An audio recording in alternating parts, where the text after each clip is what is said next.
30 ஆண்டுகளுக்கு பின்னர் ஓய்வு, ராணுவ வீரரை கொண்டாடிய கிராம மக்கள்.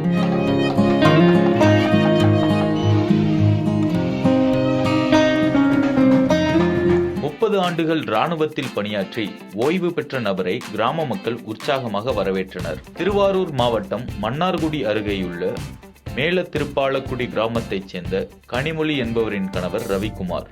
இவர் தனது மனைவியின் ஊரிலேயே வசித்து வந்துள்ளார்.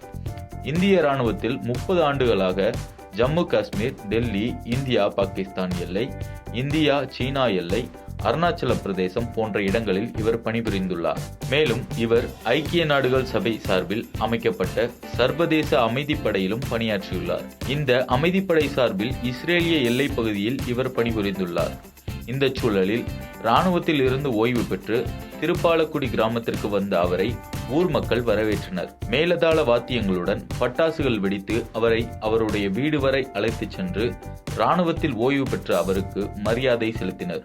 இந்த சம்பவம் நிகழ்ச்சியை ஏற்படுத்தியுள்ளது.